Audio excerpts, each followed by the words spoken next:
Okay, I'm actually going to skip. I'm not going to go in order. I'm going to go to the ones that I created, which this is the first one. I think it's number 3 on the quiz. If you missed number 3, this is finding the range of possibilities for the third side of a triangle given 2 sides. You have to remember the triangle inequality theorem says that the 2 smaller sides, well, it says that any 2 sides have to add to be greater than the third. But what I told you is the only ones you have to check are the 2 smallest sides.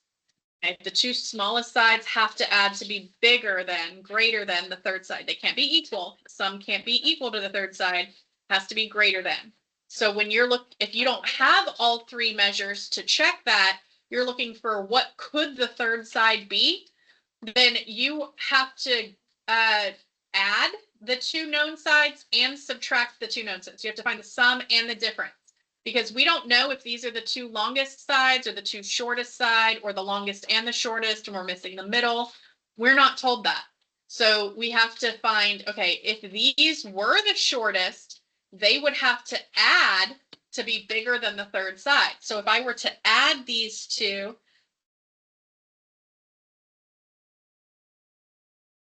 okay, I would get 48. And so 48 would have to be bigger than the third side. So the third side cannot be bigger, can't be 48. It has to be less than 48. So 48 is like the right side of that range. Okay, that third side has to be less than 48. Okay, then you have to find the difference of those known sides, which is 18. And the third side would have to be greater than 18, because if 18 were the third side, 15 and 18 would be the smallest, and that would add to exactly 33, which isn't possible. So if 15 is the smallest, then the next smallest would have to be bigger than 18. Okay, so it'd have to be greater than 18, but less than 48. That's how you're doing the range. So you get the sum, you get the difference. Okay, so then if you miss that, you can do the 2 correction ones for that, and they'll just be different numbers, but that's still what you're doing. You're getting the sum and the difference to get your range. Okay, the other ones that I added, I think it started with number 11.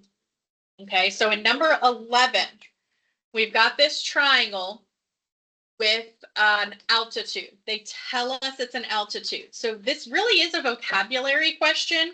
If you don't know what an altitude does or is, you can't answer this question.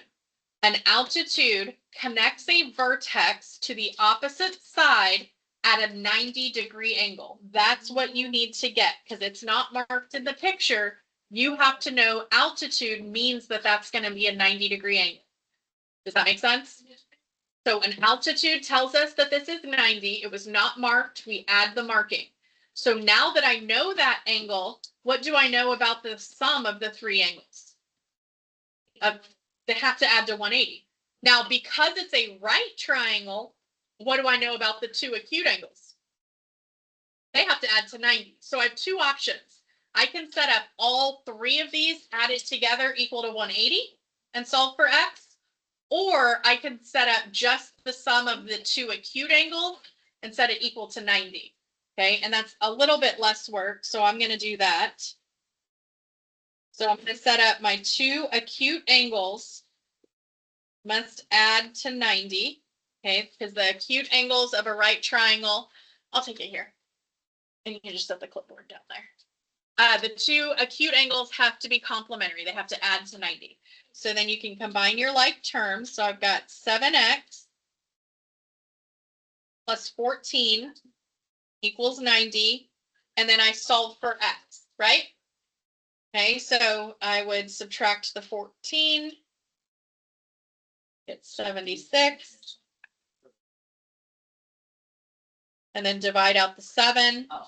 This is the one where I went back and added this line after y'all's class.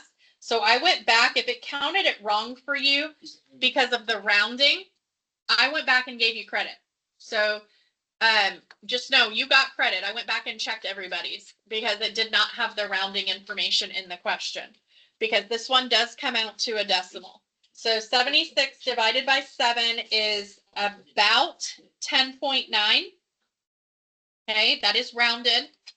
And they are not asking for X, they are asking for the measure of KLE. So K to L to E is this angle here. So I need to add 21 to the X. So if I add 21 to that, I get 31.9, which to the nearest degree, what does that mean? The nearest whole number, right? Anytime you have the nearest and then a unit, like the nearest inch, the nearest mile, the nearest degree, whatever your unit of measure is, that means the nearest whole number, okay? So this should have been 32 degrees. 32. Now, if you put 31.9 or 31.85 or 86, if you were close, you just didn't know what to round to, I went back and gave you the points, okay? But now I'm not going to do that for the corrections because the corrections clearly have the degree, what to round to. So you need to make sure when you're doing your correction ones that you round correctly. Natalie?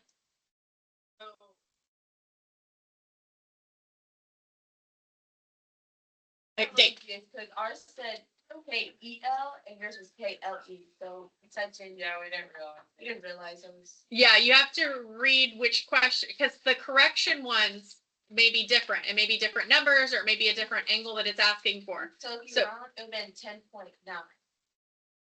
The X. The X for the X. Yeah, the X is 10.9 when you round.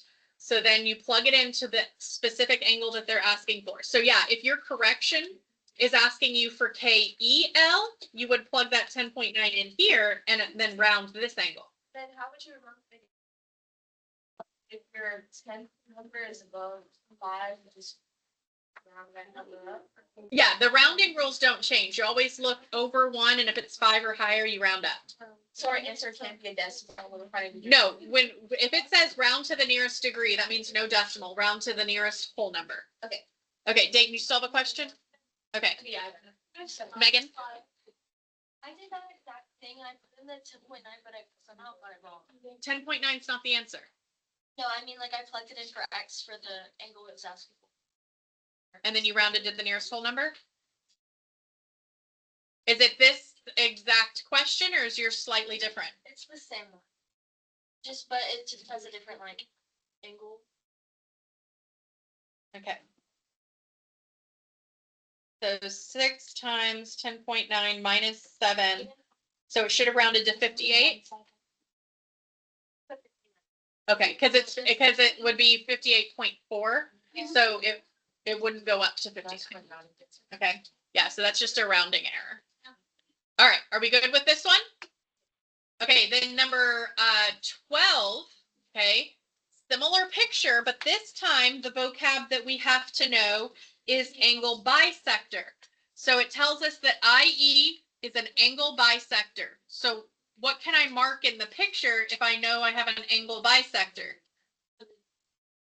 The angles are congruent, so it's cutting the angle. Okay, this angle up here is being cut in half. So that means that this smaller angle is going to be equal to this smaller angle. Y'all agree with that? That's what you need to know here. So in the triangle as a whole, in the large outer triangle, I know 2 of the 3 angles, 33 and 39. And because triangle sum theorem tells me those have to add to 180, I can figure out that this entire angle up here should come out to 108. And then since it's bisected, it has to be cut exactly in half. I have to take the 108 and divide by 2. So that each of those angles should come out to 54. And the question asked for LIE, which if I LIE is this one here. So 54 should have been that answer. Okay, so I'll pause this video here. I'll make another one next period with more questions, and I'll post all the videos that I make today. Can I borrow the protractor? Yes.